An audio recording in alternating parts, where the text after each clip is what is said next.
안녕하세요. 오래전 이혼의 아픔을 겪고 지금은 제 2의 인생을 살고 있는 여자입니다. 어차피 사는 인생 해보고 싶은 거 다 해보고 즐기면서 살자고들 하시죠? 참 좋은 말이지만 어떤 면에선 그것만큼 무서운 말이 또 없다는 걸 경험으로 알게 되었는데요.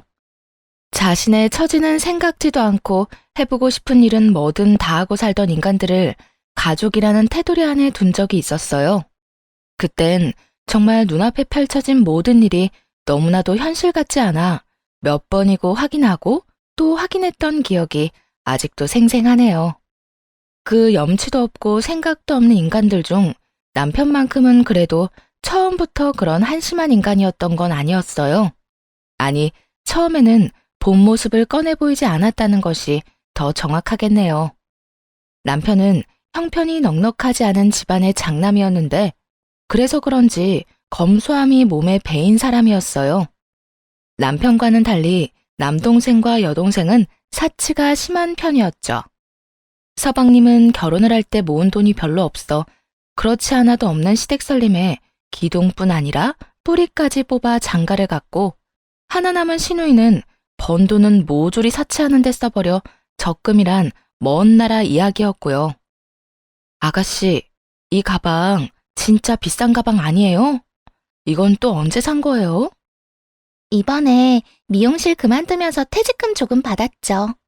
퇴직금 나오는 기간까지 버티느라 얼마나 힘들었는데요.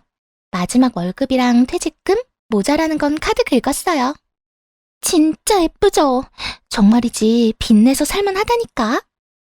예쁘긴 한데 아가씨한테 굳이 당장 필요한 것도 아닌데 빚까지 내서 사는 건 좀 아니지 않아요? 아가씨도 얼른 돈 모아서 시집갈 준비해야죠. 비혼주의도 아니고 시집은 가고 싶다면서요.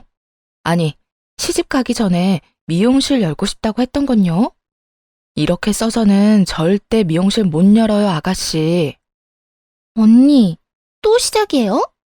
그냥 예쁘다, 부럽다 하면서 장단 좀 맞춰주면 어디가 덧나는 것도 아니고 왜 매번 그딴 말로 좋은 기분 다 망쳐놔요? 그딴 말이 아니라 다 아가씨 생각해서 하는 말이라고요.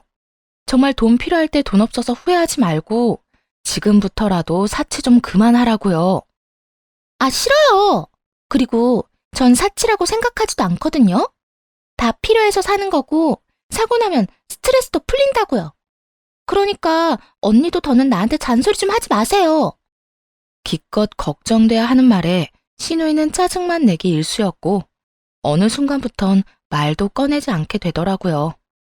지금 생각하면 남편 역시 똑같은 인간이구나 싶지만 아무것도 몰랐던 그땐 내 남편은 저렇지 않아서 정말 다행이라는 생각을 참 많이 했던 것 같아요. 그 정도로 남편에 대한 믿음과 결혼 생활의 만족도가 높은 편이었고 남은 날들도 변함없이 그럴 것이라 믿어 의심치 않았죠. 하지만 시간이 흐르면 흐를수록 남편의 본 모습이 나오기 시작했네요. 점점 말을 함부로 하고 돈을 펑펑 쓴다 싶더니 할아버지가 돌아가시던 해에는 슬슬 본색을 드러내더군요.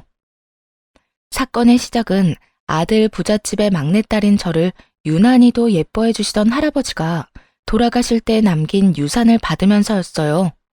할아버지는 평생 모은 재산이 꽤 있으신 편이었는데 오빠 3명에겐 현금을 그리고 저에겐 땅을 남기셨다고 하시더라고요. 시골이긴 하지만 꽤 큰 평수의 땅 말이에요. 막상 땅을 받은 당사자인 저는 그저 슬픔에 젖어 그런가 보다 하는데 상관도 없는 남편이 화를 내기 시작했어요. 할아버님은 당신을 예뻐하신 게 맞긴 맞아? 당신은 옆에서 다 지켜봐 놓고서도 몰라? 그런데 그건 갑자기 왜 물어? 예뻐했다고 하기엔 물려주신 게 너무 이상하잖아. 형님들은 다 현금으로 주고 당신만 땅이란 게 말이나 돼? 제일 예뻐하는 손녀한테 돈을 몰아주고 손자들한테 땅을 나눠주던가 하셨어야지. 이게 뭐야?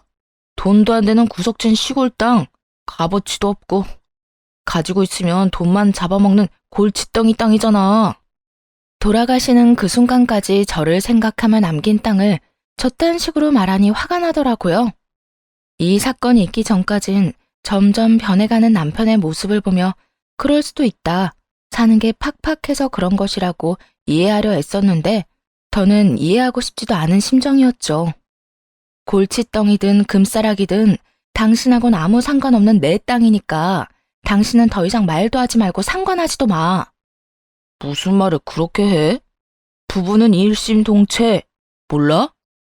당신 재산이 곧 내 재산이고 너무 손해가 큰 것 같길래 안타까워서 한 말인데 그걸 그렇게 말하면 내가 얼마나 섭섭하겠어? 부부는 일심동체라는 말은 돈에만 한정된 말인가 봐. 나는 마음이 너무 아파서 재산 이런 건 생각도 안 나는데 당신은 오로지 돈 하는 걸 보니 말이야. 그리고 난 당신이 그렇게 무시하는 할아버지 유산 당신이랑 나눠 쓸 생각도 없어. 그러니까 머리 아프게 괜히 비교하고 계산할 필요도 없어. 참나. 생각해서 말해줘도 이러니까 내가 무슨 말 하겠어. 그리고 나도 그 값어치도 없는 땅 나눠준대도 안 해. 이거 왜 이래? 그래. 그러면 서로 걱정할 필요도 없고 더는 할아버지 유산 이야기 나눌 필요도 없는 거 맞지? 앞으로 내 앞에서 땅 이야기 꺼내지도 마. 그래. 더럽고 치사해서 내가 땅 이야기는 절대 안 한다. 됐어? 이렇게까지 땅 이야기는 절대 하지 않는다고 하던 남편. 저에게 하지 않는 대신 시모에게는 다 말한 모양이더라고요. 장례식을 치르고 집에서 슬픔에 젖어 있는데 목까지 붉어진 시모가 집으로 찾아왔으니까요. 어머님? 무슨 일이세요? 무슨 일이겠니? 네 할아버지 진짜 곱게 돌아가신 건 맞아? 돌아가시기 직전에 치매 걸리신 거 아니니? 네? 치매라뇨. 갑자기 찾아와서 그게 무슨 막말이에요? 내가 지금 막말 안 하게 생겼어? 살아생전 그렇게 예뻐하던 손녀한테 하필 그 돈도 안 되는 땅을 물려줬다는데 이게 치매 말고는 어떻게 설명되겠니? 네 오빠들은 전부 돈 줬다며. 당장 필요한 돈을 너한테 줬어야지. 유언장 확인해 봤니? 혹시 네 오빠들이 장난질 친 거 아니야?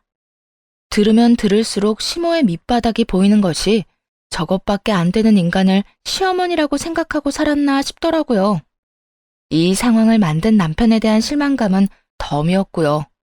한편으로는 시모가 제 앞에서 젖 따위로 굴 수 있는 것도 제가 평소에 만만하게 보여서 그런가 하는 생각도 들었네요.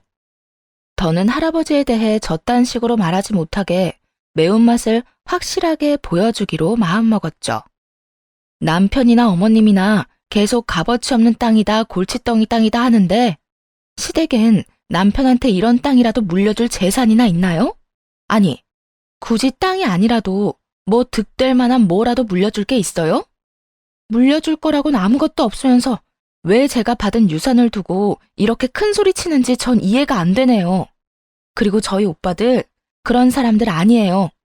물려주신 돈 말고도 먹고 살 만큼은 다들 벌고 산다고요.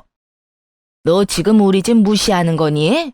그까지 땅 넓기만 넓지 처분하면 얼마 되지도 않는 거는 알고 무시하는 건지 모르겠네. 나 같으면 그딴 땅 물려주지도 않아. 그냥 기부하고 말지. 그딴 것도 유산이라고 물려준 네 할아버지나 그딴 걸 받았다고 이렇게 고개 빳빳이 들고 큰 소리 치는 너나 참 알만하다 알만해. 아, 그러세요? 그런데 어머님, 그런 말은 물려줄 땅이나 가진 뒤에 하세요. 그래야 어머님이 지금 한 그 말이 제 가슴에 조금이라도 와닿지 않겠어요? 갖은 수를 써도 꿈쩍도 하지 않는 저를 보며 먼저 약이 바싹 올라버린 건 시모였죠. 시모는 저의 도발에 몸까지 부들부들 떨며 화를 내기 시작하더군요. 사람을 무시해도 유분수지. 네가 뭔데 우리 집을 무시해? 그리고 네가 우리 집에 땅이 있는지 없는지 어떻게 알아? 우리 집에도 네가 모르는 재산이 있어. 이거 왜 이래? 빚도 재산으로 친다면 제가 모르는 재산이 있긴 하겠죠. 그리고 먼저 무시하고 시비 건 건 제가 아니라 어머님이라고요.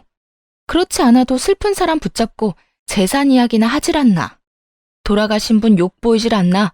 뭐 하시는 거예요? 입장 바꿔서 어머님 같으면 가만히 있을 수 있겠어요? 저요, 어머님이 이렇게 하지 않으셔도 기운 없어요. 그러니까 용건 남았어도 오늘은 그만하고 돌아가세요. 여기서 더 하면 저 진짜 선 넘을 것 같거든요? 그렇게 되면 제 입에서 영 끈차는 말밖에 나올 말이 없을 것 같은데 그런 상황은 저도 어머님도 원하지 않잖아요. 그러니까 지금 돌아가 주세요. 할 말이 많아 보이는 시모는 영 끈차는 말까진 듣고 싶진 않았는지 애꿎은 입만 잘근잘근 씹어대며 돌아가더라고요. 입산 아들만큼 입산 시모는 돌아가는 길에 저와 있었던 모든 일을 남편에게 말했고 남편과의 2차전이 또 시작되었죠. 진짜 해도 해도 너무한다. 어떻게 우리 엄마한테 그딴 식으로 말할 수가 있어? 물려줄 땅이라도 가지고 말하라고? 빚도 재산이면 재산이 있어? 당신 진짜 제정신이야? 우리 엄마 당신 시어머니야. 그냥 좀 아는 옆집 아줌마 아니라고. 당신 말 한 번 잘했네. 차라리 그냥 좀 아는 옆집 아줌마였다면 나도 그렇게까지 말하진 않았겠지. 어떻게 시어머니나 된다는 사람이 그렇지 않아도 힘든 며느리한테 할아버지가 돌아가시기 전에 치매 걸린 게 아니냐. 그딴 땅을 물려준 걸 보면 제정신 아닌 게 분명하다. 이딴 말을 해? 당신도 마찬가지야. 당신 그 이야기 꺼내지도 말랬더니 그 사이에 당신 엄마한테 가서 다 일러? 그딴 땅 필요 없다고 하더니 왜 그딴 말을 전해서 사람 힘들게 해? 내가 내 입으로 내가 말한다는데 그것도 허락받고 해야 하냐? 그리고 우리 엄마도 오죽했으면 그렇게 달려와서 그런 말까지 했겠어. 글쎄 난 괜찮다니까? 난 아무 상관없다는 말을 몇 번이나 해야 알아들을 거야. 진짜 마지막이야. 더는 당신 입에서나 어머님 입에서나 아니 당신 가족 그 어느 누구도 땅 이야기 꺼내는 일 없게끔 해. 다시 그 이야기 꺼내면 나 진짜 가만히 안 있을 거야. 좋은 말로 경고할 때 말귀를 알아들었다면 이런 식으로 말할 일도 없었을 텐데 말이죠. 남편은 결국 제 입에서 저런 말까지 나오게 만들더군요. 그렇게 서로에게 상처만 남긴 채 싸움은 끝이 나고 한동안 남편과는 서먹한 시간을 보내게 되었습니다. 답답하지 않았다면 거짓말이었죠. 그때까지만 해도 그저 실망감이 있었을 뿐 남편을 사랑하는 마음은 남아있는 상태였으니까요. 서먹한 시간이 지나고 조금씩 서운했던 마음도 풀리고 슬슬 평소의 모습으로 돌아와 일상을 되찾을 때쯤이었어요. 그저 화해하려고 잘해준다고 하기엔 조금 과할 만큼 남편이 잘해주기 시작하더군요. 여보, 오늘 저녁은 내가 할게. 설거지도. 어? 설거지까지? 당신 설거지하는 거 싫어하잖아. 그냥 오늘따라 당신 손에 물 한 방울 묻히게 하고 싶지 않네. 자꾸 캐묻지 말고 얼른 가서 씻고 와. 나오면 한상 거하게 차려져 있을 거니까 기대하고 말이야. 갑작스럽게 변해버린 건 남편뿐만이 아니었어요. 시모와 시누이까지 합세해 과한 친절을 베풀기 시작하더라고요. 시댁에 갔다 하면 절 부려먹기 바쁜 시모와 노려본다고 바쁜 시누이였는데 그때는 그저 절 못 쉬게 해 안달이 난 사람들처럼 굴었죠. 언니, 지금 뭐해요? 밥 하려고요? 언니가 왜 밥을 해요? 그러면 제가 밥을 하지 누가 해요? 새삼스럽게 왜 이래요, 아가씨. 매번 제가 오면 제가 밥 했잖아요. 매번 그랬어도 이제부턴 하지 마요. 언니가 무슨 밥 하려고 시집 온 것도 아니고. 엄마, 오늘은 그냥 배달시켜 먹자. 매일 먹는 집밥, 언니 힘들게 오늘까지 집밥 먹을 필요 없잖아. 그래, 그러자꾸나. 아가, 좀 쉬어. 일하고 살림한다고 힘들 텐데 아예 안방에 가서 좀 누워 있을래? 음식 오면 부르마. 네? 아니에요. 그냥 소파에 앉아 있을게요. 그럴래? 그러면 소파에 앉아서 텔레비전이나 좀 보고 있거라. 주방엔 할 일 없으니 얼씬도 하지 말고. 온 식구가 수상하게 행동하던 이 시기에 맞물려 시누이가 미용실 상가를 계약했다는 소식이 들려왔고 그래서 도움이라도 구하려고 친절을 베푸는가 보다 했네요. 그런데 이런 예상과는 달리 남편과 시댁에서는 그 어떤 부탁도 해오지 않더라고요. 굉장히 의아한 상황이었죠. 과도한 친절은 둘째치고 신우이가 얻은 상가는 저렴한 동네도 아닌 번화가 중에서도 비싼 상가였거든요. 아무리 생각해도 돈 나올 구멍이 없는 시댁에서는 해줄 만한 능력이 되지 않는 상황이었죠. 아무래도 이상했던 전 신우이에게 연락을 해 떠보기로 했어요. 마침 오픈도 앞두고 있다고 하니 필요한 것 없냐고 물으며 자연스럽게 떠보기 좋은 기회라고 생각했습니다. 아가씨, 축하해요. 다음 주 오픈 맞죠? 뭐 필요한 거 있어요? 필요한 거요? 아직은 딱히 없는데. 생각해보고 생기면 말할게요. 네, 그렇게 해요. 그나저나 단골 손님이 빨리 생겨야 오빠도 걱정 떨칠 텐데. 오빠가 말을 안 해서 그렇지 아가씨 걱정 많이 해요. 큰돈 들여 마련해준 미용실인데 잘 돼야 우리 막내 동생 기편다고요. 아가씨가 그렇게 고마워하고 미안해했다면서요? 오빠가 더 많이 해주고 싶었는데 못해줘서 미안해하는 것 같더라고요. 어느 정도 남편의 도움이 들어갔을 거라 확신했고 슬며시 미끼를 던졌어요. 거의 반신반의한 상태였는데 괜히 찔린 신우이는 굳이 묻지도 않은 사실까지 술술 털어놓기 시작하더군요. 아, 오빠가 벌써 다 말했어요? 나한텐 그렇게 비밀로 하라더니 역시 부부 사이엔 비밀이 없나 봐요. 비밀이 어디 있어요. 한 집에서 한 입을 덮고 사는데. 며칠 전에 다 말하더라고요. 저도 잘했다고 했고요. 그렇구나. 하긴 그렇게 큰 돈을 썼는데 언제까지 언니한텐 비밀로 할 수 없겠죠. 이제 와서 하는 말인데 여기 상가 너무 비싸서 고민했는데 오빠가 떡하니 마련해준 거 있죠? 대출까지 받은 것도 알고 있죠. 정말 우리 오빠지만 너무 멋있다니까요. 거기에다 기계들도 다 새 기계로 사주고 저 진짜 열심히 해보려고요. 그래요. 이왕 하는 거 돈 아깝지 않게 열심히 해요. 최대한 태연한 척했지만 기가 막히고 황당해 목소리마저 떨려오더군요.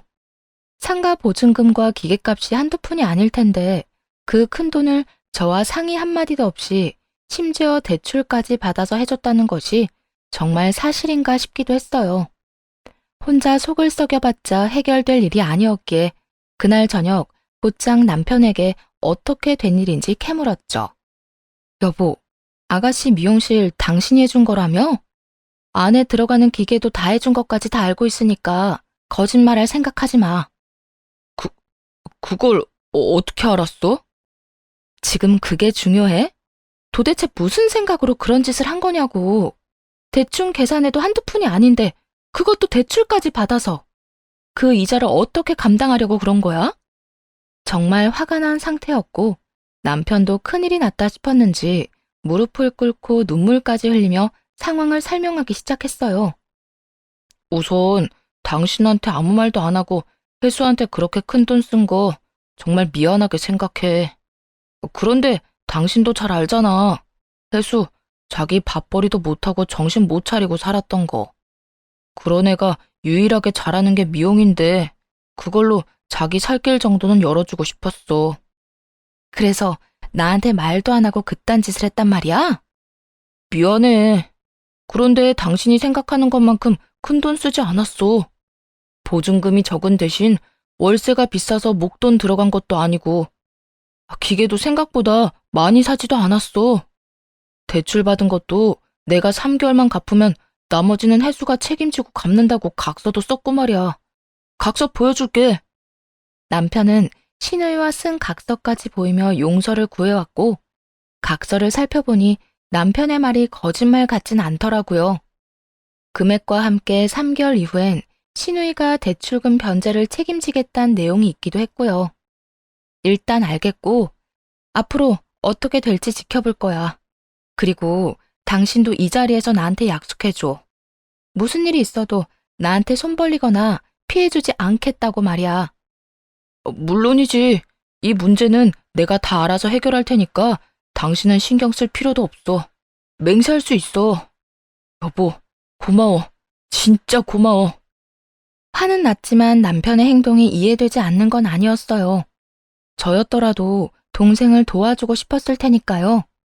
거기에다 조금의 실력만 있다면 망할 수 없는 자리였던 터라 약속대로 3개월 후부턴 신우이가 그 대출금을 갚을 수 있을 거라 믿기도 했었고요. 그런데 이런 예상에 한 가지 변수가 생겨났습니다. 그건 없어도 너무 없는 신우이의 실력이었어요. 얼마나 실력이 없으면 개업 효과도 통하지 않더라고요.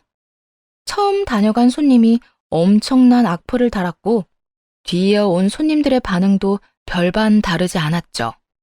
손님들의 반응이 그러면 잘못된 점을 고칠 생각해야 정상인데 아가씨는 그저 손님 탓, 장비 탓만 하고 있는 모양이었어요. 아가씨 미용실 검색해봤더니 반응이 너무 안 좋던데. 당신 알고 있어? 그렇지 않아도 해수 전화 와서 우는 소리 하더라. 예민한 손님이 왔었는데 그날따라 기계도 말을 안 들어서 고생 좀 했다고 하더라고. 그래? 그런데 찾아보니까 불만 가지는 사람이 한두 사람이 아니던데 아가씨 좀 더 배워야 하는 거 아니야? 아니면 다른 방법을 좀 연구하던지 말이야.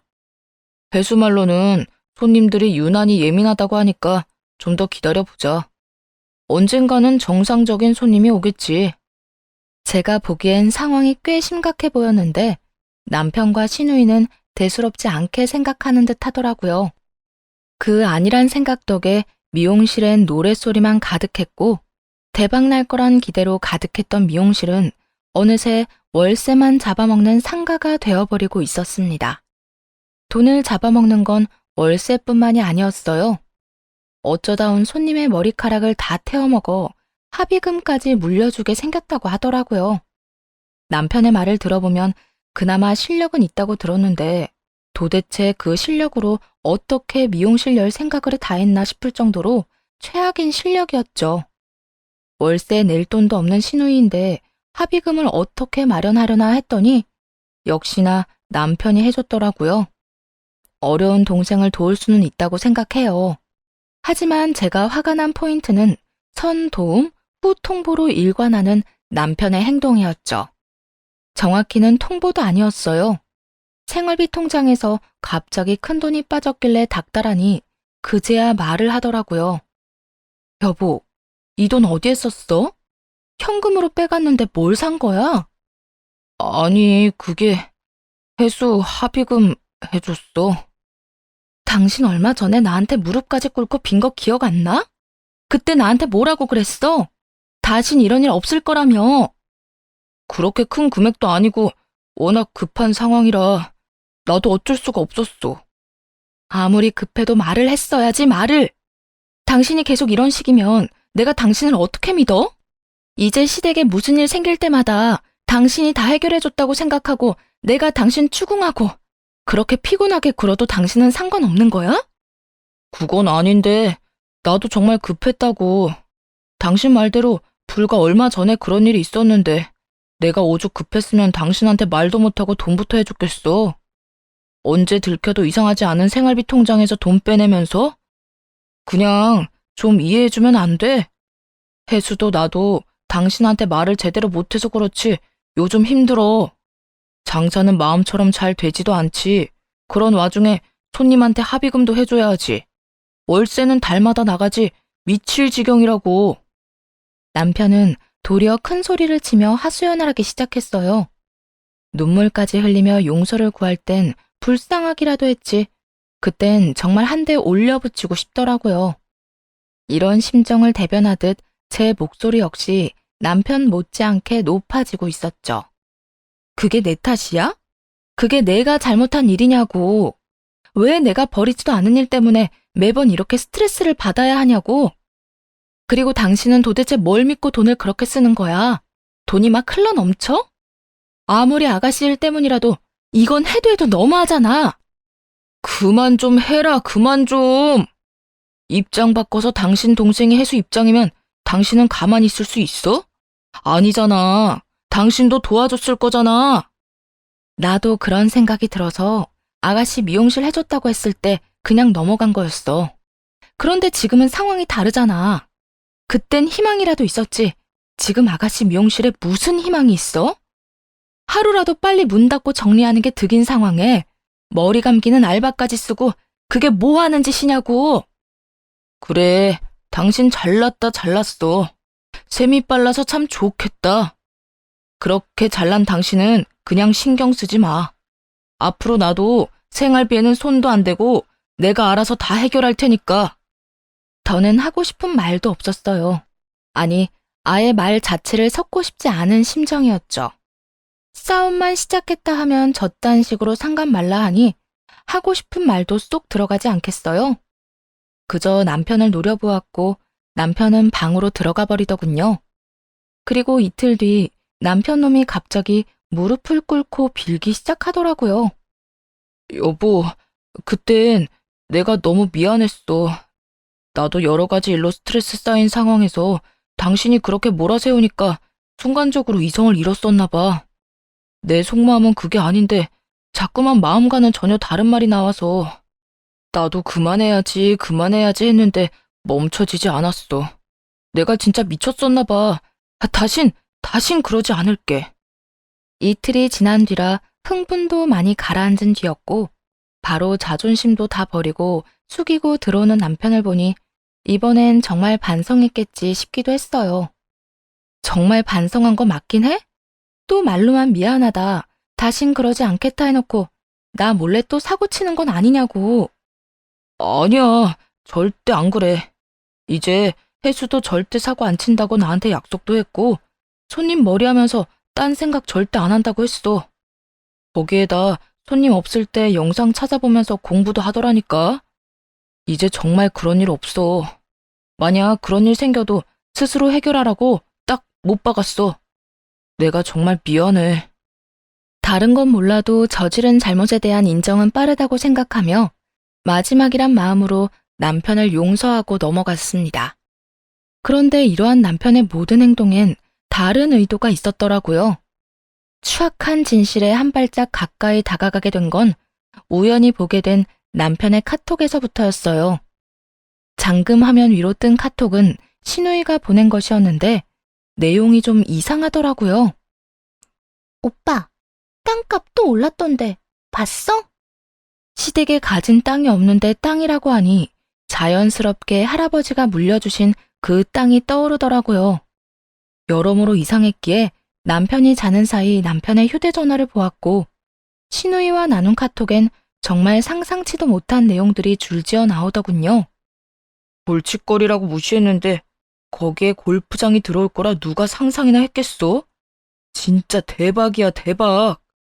그까지 몇 푼 안 되는 현금이랑은 비교도 안 될 금액이라니까. 그러니까 언니 할아버지 진짜 대박이야. 결과적으론 금싸라기 땅을 깔고 있다가 언니한테 물려준 거 아니야.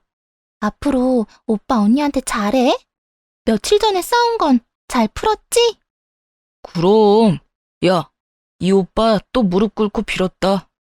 저번에 네 미용실 때도 꿇고 이번에 네 합의금 해줬다고 꿇고 내 무릎이 동생 때문에 나만 알지 모르겠다고. 그때 네가 입만 함부로 안 놀렸으면 대출한 건 끝까지 비밀로 하려고 했는데 너 때문에 사사건건 다 보고하면서 살게 생겼어. 난 오빠가 다 말했다는 듯이 떠보니까 홀라당 넘어갔지. 그래도 나 땅값 오르는 거 믿고 대출했다는 말은 안 했다. 그건 오빠가 나 칭찬해줘야 해. 그래, 잘했다, 잘했어. 너 진짜 그것까지 말했으면 네 미용실은 문 열기도 전에 간판 내렸어야 했어. 어쨌든 앞으로도 말 조심해.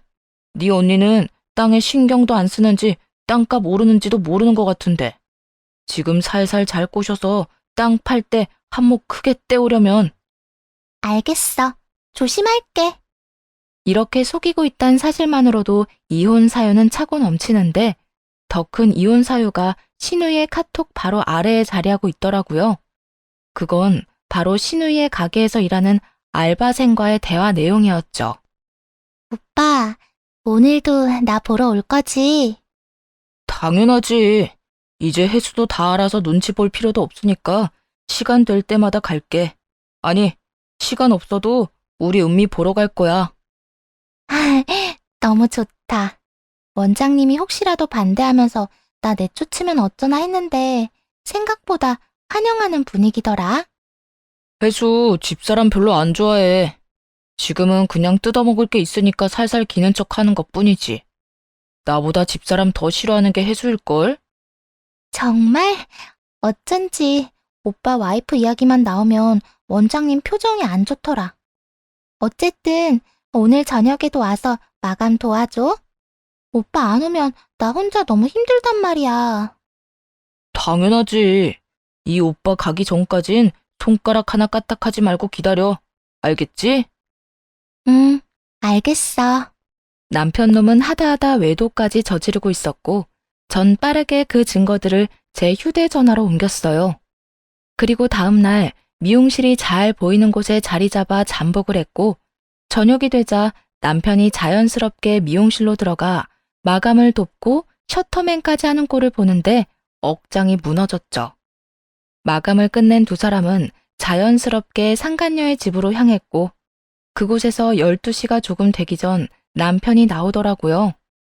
최근 들어 야근이 잦다 싶더니 그 이유가 그곳에 있더군요. 이제 남은 것은 이혼 한 가지뿐이었어요. 남편 놈이 다른 대안을 찾지 못하게 조용히 이혼을 준비해서 남편 회사로 소장을 보냈네요. 상간녀 소송도 했고 신우이에게 위자료 청구 소장도 보냈고 말이죠. 소장들이 주인을 찾아 잘 전달되었는지 남편과 신우이가 사이좋게 찾아오더라고요. 그리고 눈물 없이 들을 수 없는 사연을 늘어놓으며 빌기 시작했습니다. 여보, 이혼 소장 왔던데 갑자기 이혼은 무슨 이혼이야? 갑자기 무슨 이혼은? 너 바람 피우고 있잖아. 거기에다 우리 할아버지 땅 팔아서 크게 한몫 챙길 계획도 세웠고 소장에 다 적혀 있는데 안 읽어봤어? 읽어봤어. 읽어봤는데 아무래도 당신이 너무 큰 오해를 하는 것 같아서. 우선 외도 아니야.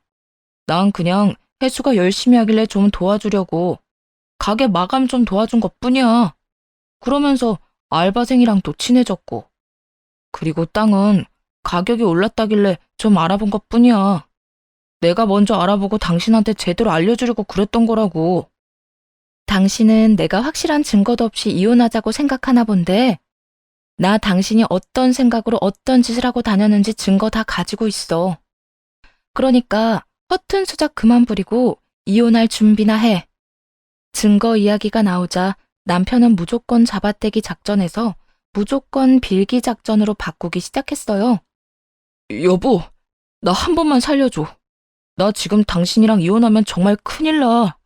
내가 그 여자랑도 정리하고 앞으로 반성하는 의미로 당신 말 잘 들으면서 살게. 그러니까 나랑 이혼은 하지 말아줘. 지금 당신이랑 이혼하면 내 대출금이랑 카드빚은 어떻게 해? 언니, 우리 오빠랑 이혼하면 정말 큰일 나요. 그러지 말고 마음 좀 돌려주세요. 위자료 청구한 것도 없던 일로 좀 해주고요. 그렇지 않아도 오빠하고 나 대출금 갚는다고 힘든데 이 돈을 어디서 구해요? 그래 여보. 사람 하나, 아니 둘 살리는 셈 치고 마음 좀 돌리자. 응? 우리가 앞으로 진짜 잘할게. 누가 남매 아니랄까봐 똑같은 표정을 하곤 비는데 정말 꼴도 보기 싫더라고요. 일단 무릎 꿇고 빌면 다 된다고 생각하는 그 착각도 어이없었고요. 두 사람은 무릎만 꿇으면 다 해결된다고 생각하는데 어디 무릎이 다를 때까지 꿇고 빌어봐. 내가 용서해주나. 이제 우리한테 남은 건 이혼이랑 소송뿐이야. 그러니까 구질구질하게 굴지 말고 돈이나 구해서 이혼 준비해.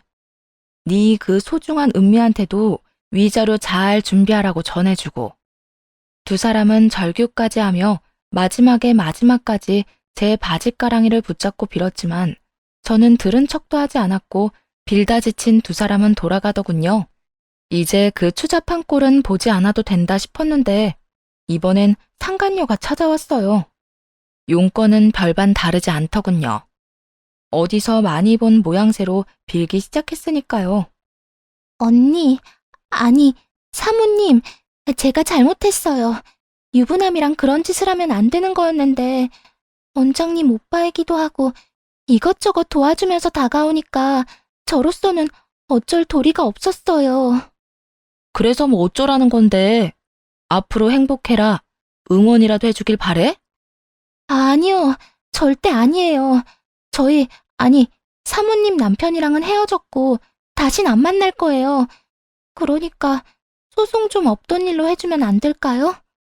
저 돈 없어요. 하루 벌어 하루 사는 알바생이 그런 돈이 어디 있겠어요. 내가 그런 사정까지 들어줘야 해? 난 절대 그럴 생각 없거든. 그러게. 유부남을 누가 만나래? 넌 그 잠깐 쉽게 살려고 네 인생 말아먹은 거 두고두고 후회하면서 살아. 알겠어? 사모님, 그러지 말고 저 좀 불쌍하게 여기시고 한 번만 봐주세요. 사모님 남편 절대 다시는 안 만날게요. 그건 너 알아서 하고 이 집에서 이제 좀 나가주라. 내가 너 따위를 상대할 시간이 없어. 이혼도 해야 하고 위자료도 받아내야 해서 여러모로 바쁘거든. 싫어요. 전 절대 이렇게 그냥 못 돌아가요. 이렇게 된 거 더 잘못될 것도 없고 죽이든 살리든 마음대로 하세요. 끼리끼리 논다고 상간녀도 남편과 다를 것 없는 인간이더라고요. 상간녀는 바닥에 누워버린 채로 떼를 쓰고 있었고 말로 해선 돌아가지 않을 상황임이 분명했죠. 그래서 찬물 한 바가지를 퍼와 상간녀의 얼굴에 뿌렸네요. 이게 뭐 하는 짓이에요? 이제 정신이 좀 드니? 다음에 또 찾아오잖아. 그땐 찬물로 안 끝나. 알겠어? 상간녀를 질질 끌어다 내쫓아버렸고 본격적인 이혼을 진행했어요. 소송이 진행되는 와중에도 남편은 포기하지 않고 끈질기게 굴더라고요. 제가 말이 통하지 않는다고 생각했는지 남편은 겁도 없이 새 오빠를 차례대로 찾아가 도와달라며 빌었다고 하더군요. 소용없는 짓이었죠. 첫째 오빠를 찾아갔을 땐 아기 기저귀로 맞았고, 둘째 오빠에겐 문전박대, 셋째 오빠에겐 멱살까지 잡혀 쫓겨났다고 하더군요. 새 오빠에게 차례대로 꼴사나운 짓거리를 당한 남편은 드디어 포기했는지 다른 방법으로 저를 괴롭히기 시작했어요. 그건 바로 재산 분할이었죠. 저 여자 돈 진짜 많다고요. 아마 모르긴 몰라도 숨겨놓은 재산 장난 아닐걸요? 할아버지 땅도 그래요.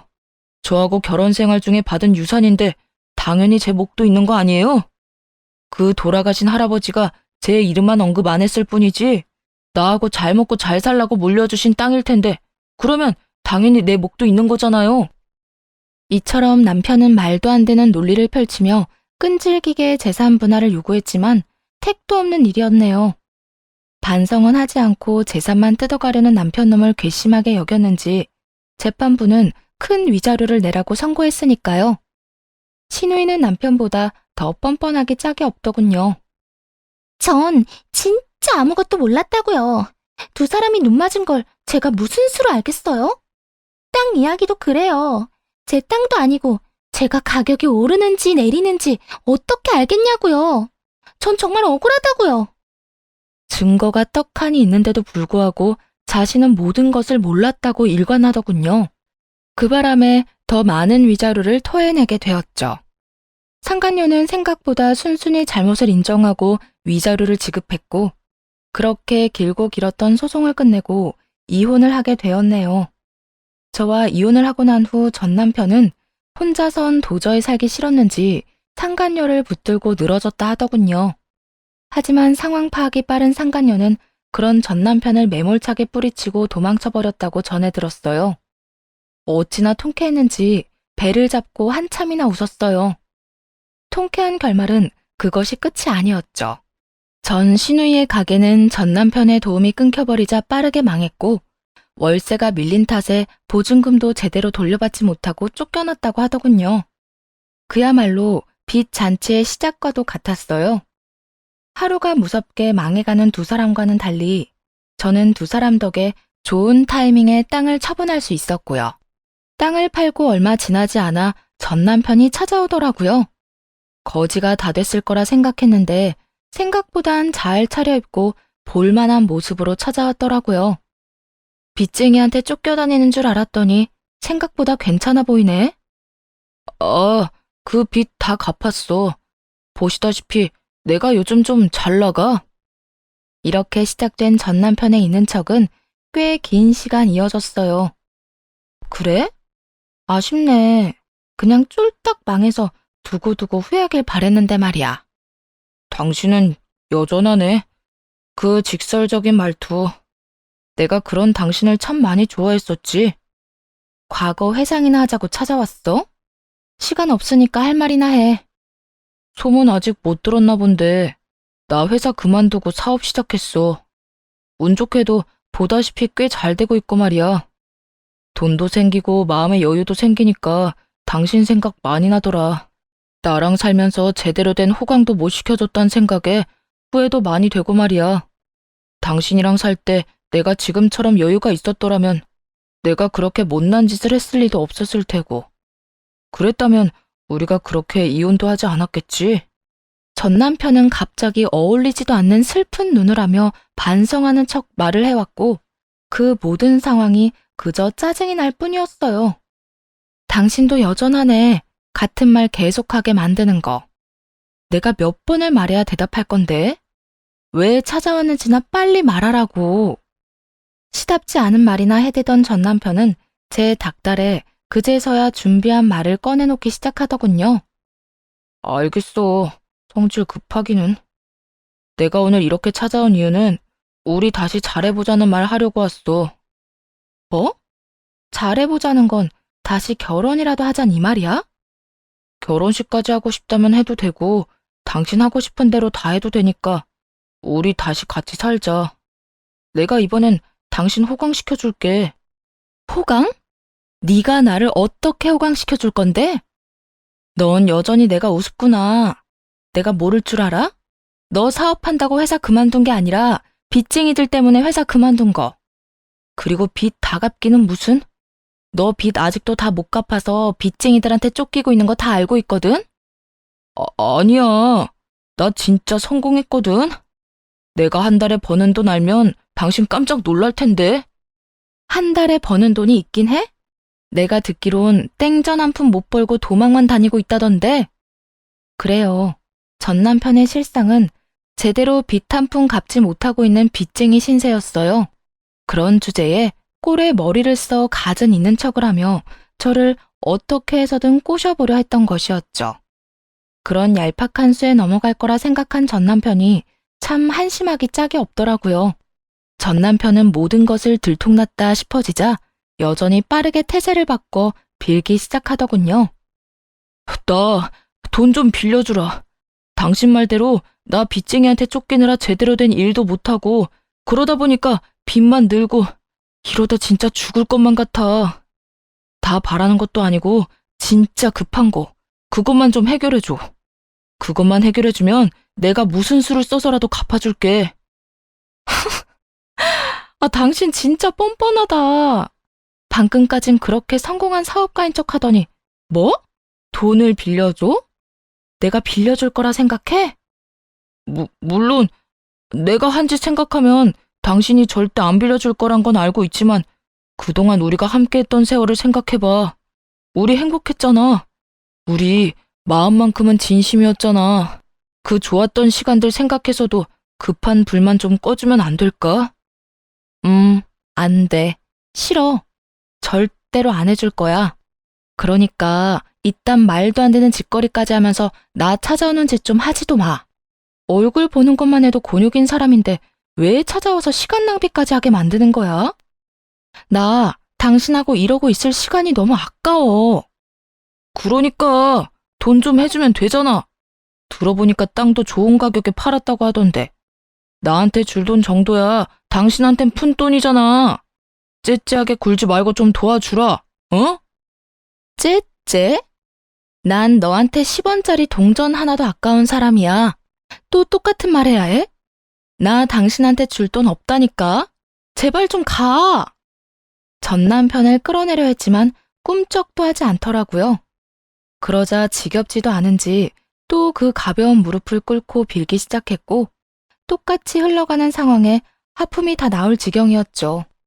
뒤이어 벌어질 일이야 불보듯 뻔한 일이었고 그냥 전 남편이 가장 무서워하는 셋째 오빠를 불렀네요. 집으로 온 오빠는 바닥에 껌처럼 붙어있는 전 남편에게 득달같이 화를 내기 시작했습니다. 너 이 자식, 여기가 어디라고 찾아와서 내 동생 귀찮게 해? 내가 너 내 동생 앞에 다시는 나타나지도 말라 했지? 길거리에서 마주치더라도 피해 다니란 내 말 못 들었어? 형님, 저 그렇게 미워하지만 말고 불쌍하게 좀 봐주세요. 저 진짜 오갈 데도 없고 불쌍한 처지라고요. 뭐? 불쌍? 진짜 불쌍한 처지가 어떤 건지 한번 보여줘? 오빠는 전 남편에게 다가갔고 오빠가 가까워지자 겁이 났던 전 남편은 불이 나게 도망치더군요. 그 후론 다시 찾아오진 않았고요. 정말 마지막까지 꼴사나웠죠. 그렇게 연을 끊고 사연을 쓰는 지금까지 8년이란 세월이 흘렀네요. 하루를 사는 게 때론 1년보다 길게 느껴질 때도 있었는데 8년이란 시간은 생각보다 빨리 흐른 것만 같은 느낌이에요. 그 짧고도 긴 세월 동안 재혼도 했고요. 지금은 한 아이의 엄마가 되었네요. 저를 새로운 출발선에 서게 해준 사람은 다름 아닌 셋째 오빠의 가장 친한 친구인데요. 혼자 있던 제가 걱정이 됐는지 새언니가 저를 자주 집으로 불렀고 그곳에서 우연히 놀러온 남편을 만나게 되었습니다. 남편은 제게 첫눈에 반했다며 꽤 오랜 시간 오빠를 설득했다고 하더라고요. 결국 그렇게 오빠에게서 제 연락처를 알아내 연락했고 저흰 2년의 연애를 하고 결혼까지 하게 되었죠. 문득 돌싱녀인 저의 어떤 점이 그렇게 좋았냐고 물어본 적이 있어요. 그랬더니 대수롭지 않게 이렇게 말하더군요. 돌싱녀든 아니든 그게 무슨 상관이야. 처음 보는 순간에 다른 사람은 다 안 보이고 자기만 보이는데. 그러면 게임 끝난 거야. 그리고 돌싱녀면 어때? 이혼한 게 무슨 큰 죄도 아니고 하물며 자기가 남의 눈에 눈물 나게 하고 한 이혼도 아니었으니 나한텐 더 상관없었어. 그저 내 눈에 예쁜 자기를 누가 채가기 전에 하루라도 빨리 내 옆에 두고 싶었을 뿐이야. 그래서 하는 말인데 우리 결혼할래? 이렇게 예쁘게 말하는데 결혼을 안 할 수가 없겠더라고요. 그렇게 오빠의 가장 오래된 친구이자 그만큼 믿을 수 있는 사람과 결혼하게 되었고 친정 가족보다도 절 많이 사랑해주는 남자와 살게 되었네요. 지금은 딸에게 그 사랑을 조금 빼앗긴 것 같아 섭섭해질 때도 있지만 여전히 저를 보는 눈빛에서 느껴지는 애정에 또다시 벅찬 행복을 느끼곤 해요. 이렇게 저의 긴 이야기도 끝이 났습니다. 긴 시간 함께 해주셔서 감사합니다.